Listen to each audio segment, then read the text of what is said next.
Good morning, everyone. In the last class, in last week, we studied about Rolle's law for the solution, for the binary solution of liquid in liquid. जब दो liquid का mixture बनाओगे, दो liquid का solution बनाओगे, मतलब दोनों जो कंपोनेंट है दोनों के दोनों वोलाटाइल है। वोलाटाइल का मतलब दोनों वेपर फॉर्म कर सकते हैं। तो जो भी वो सॉल्यूशन के सरफेस पे वेपर्स रहेंगे, जैसे दो लिक्विड मिक्स करने के बाद ये मिक्सचर है दो लिक्विड का, उसमें जो भी वेपर्स के मॉलिक्यूल्स होंगे, मतलब वेपर्स रहेगा, जो वेपर प्रेशर रहेगा, that is the total vapour pressure of solution. Solution का वेपर प्रेशर है, and in that total vapor pressure both the components are contributed। मतलब जो दोनों कंपोनेंट है, दो लिक्विड, जो एग्जांपल लिया था लिक्विड ए एंड बी, दोनों का इसमें कंट्रीब्यूशन रहेगा। उसमें वेपर्स फर्स्ट लिक्विड के भी होंगे और सेकंड लिक्विड के भी वेपर्स रहेंगे। तो सेकंड आता है जो रोल्स लॉ में आपको स्टेटमेंट लिखना है, तो को जो हर दोनों लिक्विड में से जो दोनों कंपोनेंट है दोनों लिक्विड से, तो हर लिक्विड का एक टोटल वेपर में प्रेशर में कितना कंट्रीब्यूशन रहेगा, that is called the partial vapour pressure of each component. तो हर कंपोनेंट का फर्स्ट लिक्विड के लिए जैसे आपने लिया था P1, सेकंड लिक्विड के लिए P2, तो पार्शियल वेपर प्रेशर कितना रहेगा, वो जो वैल्यू रहेगी that is the statement of Raoult's law. तो क्या है, partial vapour pressure of first liquid P1 is equal to P01 into X1। P01 का मतलब होता मिक्स करने के पहले उसकी स्टैंडर्ड वेपर प्रेशर की वैल्यू वो लिक्विड की कितनी थी। सेकंड X1 क्या है, कि जो सॉल्यूशन है उसमें वो फर्स्ट लिक्विड का अमाउंट कितना है, मतलब कॉन्सेंट्रेशन कितना है in terms of mole fraction. Same दूसरा कंपोनेंट था, दूसरा लिक्विड है, तो उसके लिए क्या आएगा, partial vapour pressure of that liquid P2 is equal to P02 into X2। मतलब उसका पहले मिक्स करने के पहले कितना वेपर प्रेशर था और ये सॉल्यूशन में उसका कॉन्सेंट्रेशन कितना है, उसका अमाउंट कितना है, इसका मोल फ्रैक्शन कितना है। तो यही आपको स्टेटमेंट में लिखना था। Vapour pressure of any volatile component of the solution. Volatile मतलब दोनों वेपर फॉर्म कर सकते हैं, दोनों वोलाटाइल है। Vapour pressure of any volatile component of solution is partial vapour pressure. Partial मतलब टोटल में से contribution. Partial vapour pressure of any volatile component of solution is equal to the vapor pressure of pure component, दोनों देखो, दोनों vapor pressure of pure component multiplied by its mole fraction in the solution। तो solution में उसका mole fraction कितना है, this product is the partial vapor pressure of each component। अब then according to rules, according to Dalton's law partial vapor pressure, एक Dalton's law इसमें आपका यहाँ पे काम नहीं है, लेकिन जो भी पार्शियल होती है, पार्शियल वेपर प्रेशर, सब जितने भी कंपोनेंट इन्वॉल्व है सबके पार्शियल वेपर प्रेशर की टोटल जो रहती है vapour pressure, total vapour pressure of solution, मतलब P is equal to P1 plus P2। उसके बाद P1 और P2 की वैल्यू पुट करने के बाद ये इक्वेशन आया था। नेक्स्ट चेंज ये किए थे, क्योंकि जो बताया था मैंने, मोल फ्रैक्शन जो होता है कितने भी कंपोनेंट्स हो सबकी टोटल जो होती है, दो कंपोनेंट है तो X1 फर्स्ट के लिए, X2 सेकंड के लिए, और दोनों की total is always equal to 1, मतलब X1 plus X2 is equal to 1। तो यहाँ पे X1 के जगह पे X1 की वैल्यू पुट करना है। X1 इज इक्वल टू क्या हो जाएगा, फिर X2 जो वो साइड में गया तो माइनस हो जाएगा, मतलब X1 is equal to 1 minus X2। तो X1 की जगह पे ये वैल्यू पुट करने के बाद इक्वेशन सॉल्व करने के बाद जो आता है फाइनल एक्सप्रेशन P या total vapour pressure of solution is equal to P02 minus P01, मतलब vapour pressure of pure first component minus vapour pressure of pure second component, मतलब second component minus first component, और bracket को into क्या है, mole fraction of that second component plus P01। तो यहाँ पे जितने भी टर्म्स इन्वॉल्व है P01, P02, तो ये दोनों जो है वैल्यू है कांस्टेंट है। याद रखो कि हर लिक्विड की एक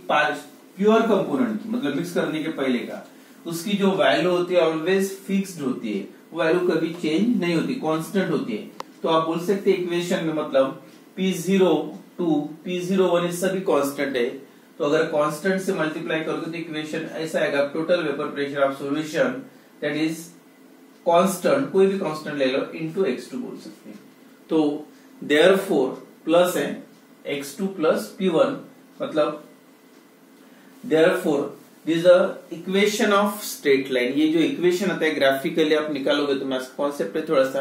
तो ये जो इक्वेशन मिलता है स्ट्रेट लाइन का, व्हेन टोटल प्रेशर, आप टोटल नहीं लेके सिर्फ पी लेंगे, टी लिखने की जरूरत नहीं, when the total vapor pressure of solution is plotted against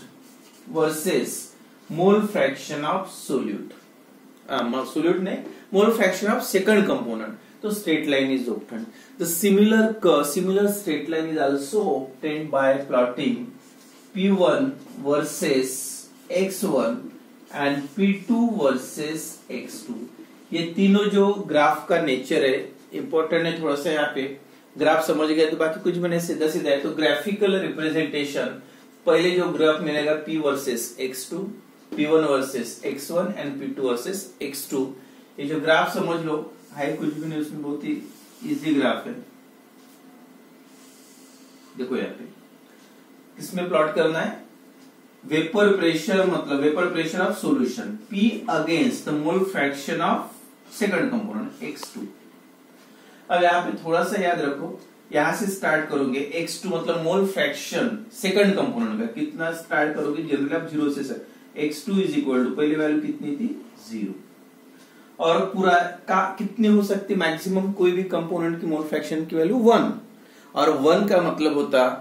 दो कंपोनेंट है मिक्सचर, दोनों की टोटल 1 आ रही, उसका मतलब उसमें सिर्फ x2 है, प्योर लिक्विड है, याद रखो x2 इज इक्वल टू 0, और बढ़ाते बढ़ाते यहां तक लेके आओ x2 की वैल्यू हो जाएगी 1, 1 से ज्यादा तो नहीं जाएगी, क्योंकि कितने भी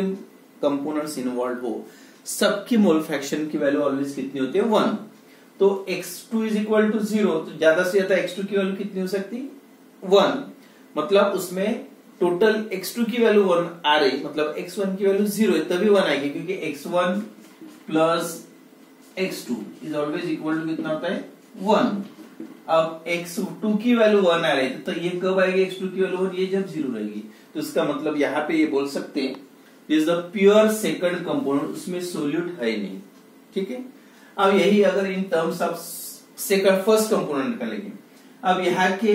पे x2 की वैल्यू 0 है, तो x1 की वैल्यू कितनी हो जाएगी 1, क्योंकि दोनों की total x1 plus x2 is equal to 1, 0 plus 1 is equal to 1, और यहाँ पे x1 की कम होते जा रही है, और यहाँ पे बोल सकते हैं x1 इज इक्वल टू 0,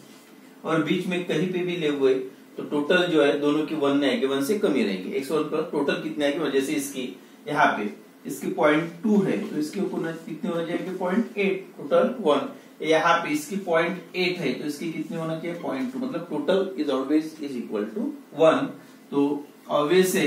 अगर यहाँ पे x2 की वैल्यू 0 है तो इसकी 1 रहेगी, या x1 की वैल्यू 0 है तो x2 की वैल्यू 1 रहेगी। तो ये जो ग्राफ का नेचर है, पहले एक एक स्टार्ट करते। फर्स्ट जैसे ये यहां से प्रेशर वर्सेस x2, या ये जैसे x1 की वैल्यू x2 की वैल्यू 0 है, जब x2 की वैल्यू 0 रहेगी तो जो सेकंड कंपोनेंट का पार्शियल, x2 मतलब सेकंड कंपोनेंट, दो लिक्विड है, सेकंड वाला लिक्विड, तो सेकंड वाले लिक्विड का मोल फ्रैक्शन 0 है, मोल फ्रैक्शन 0 है मतलब उसमें वो लिक्विड है ही नहीं, क्योंकि उसका कॉन्सेंट्रेशन 0 है, वो लिक्विड है ही नहीं, तो इसका मतलब उसका वेपर प्रेशर भी कितना रहेगा 0 रहेगा, उसका वेपर प्रेशर भी कितना रहेगा 0, और जैसे जैसे x2 की वैल्यू बढ़ती जा रही उसका वेपर प्रेशर भी बढ़ते जा रहा है, बढ़ते जा रहा है। यहाँ पे x2 की वैल्यू कितनी आ गई 1, और 1 का मतलब होता प्योर कंपोनेंट है, इस पे जो वेपर प्रेशर रहेगा उसको आप बोल सकते हैं P02, vapour pressure of pure component second component की, ठीक है। अब सेकंड ग्राफ, अगर x1 इज इक्वल टू 1 है, अब x1 की वैल्यू 1 का मतलब क्या है, उसमें फर्स्ट कंपोनेंट फुल है तो सेकंड कंपोनेंट 0 है, और जो भी वेपर प्रेशर रहेगा यहाँ पे ये पॉइंट पे x1 की वैल्यू 0 है, वो वेपर प्रेशर किस तरह का है फर्स्ट कंपोनेंट का, और स्टैंडर्ड मतलब उसमें x2 है ही नहीं, मतलब प्योर कंपोनेंट, तो वेपर प्रेशर कितना हो जाएगा P01, और यहां से स्टार्ट करोगे जैसे जैसे ये वेपर प्रेशर यानी x1 का कॉन्सेंट्रेशन कम होते जा रहा, 0 तक जा रहा, तो उसका मतलब है उसका वेपर प्रेशर भी धीरे धीरे क्या होते जाएगा कम होते जाएगा, क्योंकि कंपोनेंट कम होते जा रहा है, मतलब P0 x1 decreases, P also decreases, मतलब ये किसके लिए, ये P2 के लिए और ये किसके लिए, P1 के लिए। देखो partial vapour pressure of second component, और ये जो दोनों की टोटल रहेगी that is called as P is equal to, मतलब आप बोल सकते हैं P is equal to P1 plus P2, total vapour pressure of solution. और जब यहाँ पे आगे वैसे पढ़ना है Dalton's law, that is ideal and non ideal solution. The solution which obeys the Raoult's law, जो सॉल्यूशन रोल्स लॉ को फॉलो करते हैं उसका नाम ये भी है आइडियल सॉल्यूशन। आइडियल या नॉन आइडियल सॉल्यूशन क्या होता है बाद में पढ़ना है वैसे, लेकिन यहाँ पे ग्राफ का नेचर देखो, x2 की वैल्यू 0 है तो p की वैल्यू भी 0 से स्टार्ट बस 0 रहेगी, और 0 जैसे x2 की वैल्यू बढ़ती जा रही है वैसे उसका प्रेशर भी बढ़ती जा रहा है। P2 की value also increase, it become maximum, उससे ज्यादा नहीं, क्योंकि उसमें x2 कितना है 1, मतलब प्योर कंपाउंड है, यहाँ पे x1 है ही नहीं। और यहाँ पे देखो x1 की वैल्यू 1 है, मतलब x2 की वैल्यू कितनी 0, इसमें क्या प्योर कंपाउंड सबसे ज्यादा वेपर प्रेशर रहेगा इसका, क्योंकि उसमें दूसरा कंपाउंड है नहीं। लेकिन जैसे x1 की वैल्यू कम होते जा रही है धीरे धीरे, तो क्या होगा, वेपर प्रेशर कम होते जा रहा है, यहाँ पे 0 आ गया वेपर प्रेशर। 0 आने का मतलब है x1 वहां पे है ही नहीं, ओनली x2 इज देयर, और x2 रहा तो प्रेशर किसका रहेगा, x2 का ही फुल। तो ये जो ग्राफ 3 कंडीशंस है उसके थोड़ा सा याद रखो। 3 कंडीशन है, फर्स्ट एक ग्राफ के लिए लेंगे, when for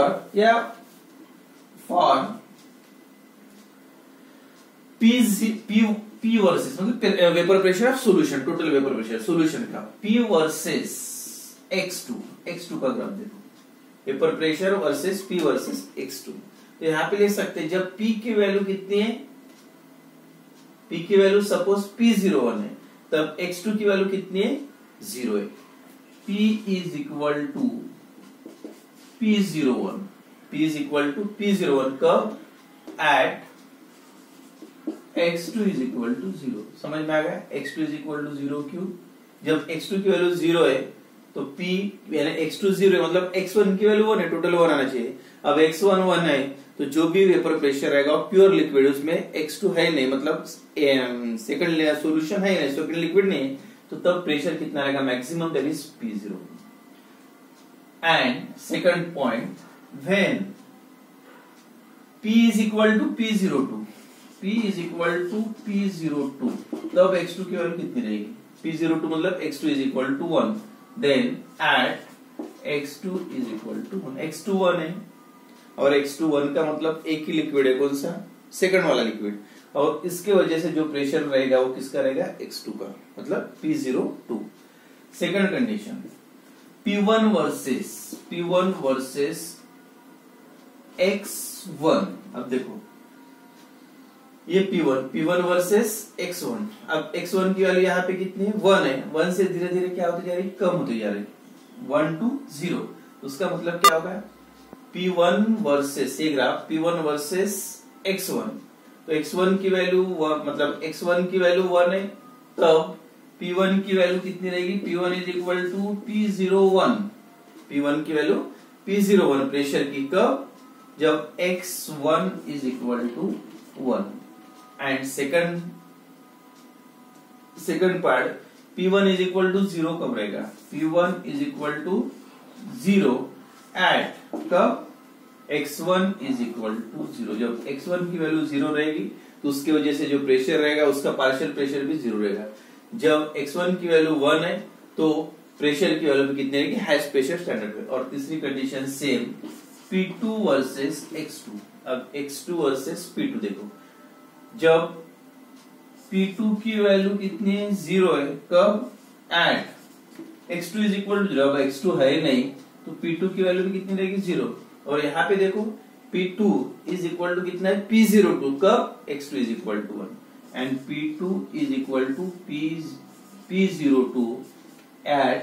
x2 is equal to 1। मतलब सीधा सा है, यहाँ पे दो लिक्विड का टोटल कितनी होती है 1, x1 प्लस x2 कितना आना चाहिए 1 ही आना चाहिए। अब यहाँ पे x2 की वैल्यू 0 है तो प्रेशर भी सेकंड कंपाउंड का 0 रहेगा, x1 की वैल्यू 1 है मतलब उसमें एक सेकंड लिक्विड है नहीं, पूरा का पूरा कौन सा है, फर्स्ट लिक्विड है, तो इसलिए फर्स्ट लिक्विड का जो वेपर प्रेशर कितना है P0, उसका मैक्सिमम। वैसे यहाँ पे देखो x2 की वैल्यू 1 है, मतलब यहाँ पे x1 नहीं है, पूरा प्योर लिक्विड है, कौन सा, सेकंड वाला, और उसके वजह से जो प्रेशर रहेगा उसका सेकंड लिक्विड का। तो ये 3 कंडीशन, ग्राफिकल रिप्रेजेंटेशन थोड़ा सा याद रखो ये। लेकिन जनरली जो आपको 2 मार्क का क्वेश्चन आता है, state and explain the Raoult's law for the solution of liquid in liquid, मतलब जब दोनों लिक्विड होते हैं तब जो वेपर प्रेशर रहेगा तो वेपर प्रेशर दोनों लिक्विड का होगा, और दोनों लिक्विड का जो वेपर प्रेशर होता है तो उसमें जो टोटल वेपर प्रेशर में कंट्रीब्यूशन होता है उसको बोलते हैं पार्शियल वेपर प्रेशर। और पार्शियल वेपर प्रेशर की वैल्यू क्या रहेगी, और उसके लिए स्टेटमेंट जो बताया था मैंने, कौन सा स्टेटमेंट है, the partial vapour pressure of any volatile component of solution is equal to, कितना होता है, vapour pressure of pure component and its mole fraction in the solution multiplied by its mole fraction in the solution. तो ये statement लिखो। उसके बाद जो equation है P1 is equal to, according to statement P1 is equal to P01 into x1। Similarly P02 is equal to P2 is equal to partial vapour pressure of second component is equal to P02 into x2। Then according to Dalton's law दोनों की total क्या है, P is solution का vapour pressure, P1 is equal to P2, और P1 P2 की value put कर दो, और उसके बाद लास्ट में x1 की जगह पे 1 माइनस x2 लिखो, और वो लिखने के बाद सॉल्व करोगे तो जो इक्वेशन आता है लास्ट वाला, P is equal to total vapour pressure of solution is equal to क्या आता है, P02 minus P01 into bracket में इंटू x2 प्लस P01। तो ये 2 या 3 मार्क का पूछा था, आपको लिखना पड़ेगा। और ये ग्राफिकल रिप्रेजेंटेशन समझ लो बहुत ही इजी है, सीधा सीधा है, जिसका जो 2 लिक्विड है, जो लिक्विड ज्यादा रहेगा उसका वेपर प्रेशर ज्यादा रहेगा, जो लिक्विड कम रहेगा, यहाँ पे सेकंड लिक्विड 0 है, x1 की वैल्यू 0 है, मतलब फर्स्ट सेकंड लिक्विड 0 है तो वेपर प्रेशर भी उसकी वजह से 0 रहेगा। यहाँ पे सेकंड लिक्विड फर्स्ट कंप्लीटली 1 है, मतलब टोटल उसमें फर्स्ट लिक्विड है ही नहीं, तो टोटल कितना रहा, 1 ही आ रहा है, मतलब x1 की वैल्यू 0 आ गई, तो तब उसका वेपर प्रेशर जो रहेगा मैक्सिमम, मतलब P2। और यहाँ पे उल्टा, x1 की वैल्यू 1 है तो P01 हाईएस्ट है, x2 की वैल्यू x1 की वैल्यू 0 है तो P1 की वैल्यू कितनी रहेगी, 0। तो इस टाइप से ये एक पार्ट जो हो गया कौन सा, roles law for the solution containing volatile solute, या ना 2 लिक्विड, सॉल्यूशन ऑफ 2 लिक्विड्स, दोनों के दोनों लिक्विड है, दोनों के दोनों वोलेटाइल है। और लास्ट में थोड़ा सा, ये तो काम नहीं आता, न्यूमेरिकल्स के लिए थोड़ा सा याद रखो, द कंपोजिशन ऑफ वेपर्स। इसका मतलब क्या है, कंपोजिशन ऑफ वेपर्स, जैसे कंपोजिशन ऑफ सॉल्यूशन, अगर सॉल्यूशन का कंपोजिशन चाहिए आपको तो सीधा सीधा कौन सा टर्म यूज किया, कंपोजिशन सॉल्यूशन के लिए, मतलब जो भी 2 लिक्विड आपने मिक्स किए उसमें दोनों लिक्विड का कंपोजिशन क्या है, 2 लिक्विड है या बी है, जैसे A1 B1 ले, अब उसके लिए कौन सा यूज किया आपने टर्म x1 मतलब फर्स्ट लिक्विड का, और x2 मतलब सेकंड लिक्विड का, मोल फ्रैक्शन ऑफ फर्स्ट लिक्विड है वो लिक्विड में हो गया। अब जो लिक्विड के सरफेस पे, अब ये लिक्विड है मतलब सॉल्यूशन है, उसमें दोनों लिक्विड है, सोल्यूट भी है, सॉलिड मतलब दोनों A1 एंड A2। अब इसमें जो वेपर प्रेशर रहेगा इसके सरफेस पे, वेपर्स रहेंगे, मतलब उसकी वजह से जो प्रेशर फॉर्म होता है, तो उसमें ये वेपर्स का, दोनों लिक्विड का कंपोजिशन क्या है ये फाइंड आउट करना है। तो composition in vapour and composition in liquid, liquid में तो सीधा सीधा x1 और x2 है सिंबल, वो आप कैलकुलेट कर सकते हैं, लेकिन एक वेपर्स के कंपोजिशन 2 कंपोनेंट्स है उसमें, अब उसमें हर कंपोनेंट की वेपर्स कितने रहेगी, उसमें उसका कॉन्सेंट्रेशन कितना रहेगा, दैट इज, तो सेकंड हेडिंग है composition of vapour phase.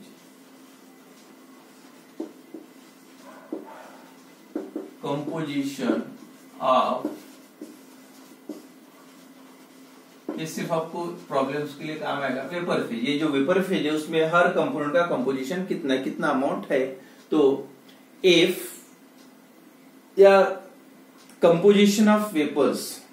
the composition of vapors in equilibrium, मतलब जब equilibrium फॉर्म होता है दोनों में, which solution can be determined by, वो डिटरमाइन करने के लिए जो लॉ यूज करना है, that is called the Dalton's law of partial vapor pressure, same इसके पहले जो बताया था, Dalton's law of partial vapor pressure, according to Dalton, partial vapor pressure of all means sum of partial vapor pressure of all the components is equal to total, यानी पूरे solution का vapour pressure कितना रहेगा, जो जितने भी components है सबके पार्शियल वेपर प्रेशर की total, that is total vapour pressure. तो यहाँ पे बस एक फार्मूला याद रखना है प्रॉब्लम्स के लिए, तो composition of vapours can be determined by, in composition of vapours in equilibrium with the solution is determined by using a Dalton's law of partial vapor pressure। तो यहाँ पे सिंपल है, सपोज इसमें जो कंपोजिशन होता है, जैसे इसमें कंपोजिशन के लिए x1 और y1, x1 और x2, फर्स्ट कंपोनेंट के लिए x1, सेकंड कंपोनेंट के लिए x2, वैसे यहाँ पे आपको लिखना है y1 एंड y2, x की जगह पे y। There is a composition of vapors of the two component, दो कंपोनेंट जो है उनका वेपर्स फेज में कंपोजिशन क्या है, y1 and y2, and then p1 and p2 be the partial vapour pressure of this two component, दोनों का partial vapour pressure रहेगा। Then according to this Dalton's law क्या आएगा equation, then P1 is equal to इसमें vapour pressure में composition, तो सीधा सीधा लिखना है आपको y1 इंटू p। y1 मतलब इसमें कंपोजिशन कितना है, फर्स्ट कंपोनेंट का, फर्स्ट लिक्विड का, और p का मतलब है सॉल्यूशन का टोटल वेपर प्रेशर, p की वैल्यू। और similarly P2 is equal to, बस वही चेंज करना है, y2 इंटू p। y2 मतलब इसका मोल फ्रैक्शन, उसमें वेपर्स कितने उसका, तो x1 और y1 की वैल्यू निकालने का ही मतलब x1 और y1, इसमें वेपर्स में हर कंपोनेंट का कितने वैल्यू अमाउंट प्रेजेंट है, तो उसके लिए आपको ये फार्मूला यूज करना पड़ेगा, P1 is equal to y1 into p, और P2 is equal to y2 into p। या तीसरा लिक्विड होता, तीन लिक्विड का मिक्सचर, तो आप ऐसा लिखते हैं P3 is equal to y3 into p type से। तो इस टाइप से P1 और P2, और यहाँ पे P1 जो P2 है पार्शियल वेपर प्रेशर, दो लिक्विड जो है उनका पार्शियल वेपर प्रेशर कॉन्ट्रीब्यूशन। तो बस यहाँ पे ये दो फार्मूले याद रखना है। अगर वेपर्स का कंपोजिशन पूछा तो, और इसका कंपोजिशन लिक्विड का पूछा तो सीधा सीधा x1 और x2 आप निकाल सकते हैं। P1 इज इक्वल टू क्या है, P1 is equal to P01 into x1, और P2 is equal to P02 into x2। Same, यानी x1 और x2 मतलब लिक्विड में कितना अमाउंट प्रेजेंट है, और y1 और y2 का मतलब है वेपर्स में कितना अमाउंट प्रेजेंट है। तो इससे रिलेटेड एक दो प्रॉब्लम्स है, कर लेंगे प्रॉब्लम, और उसके बाद का टॉपिक।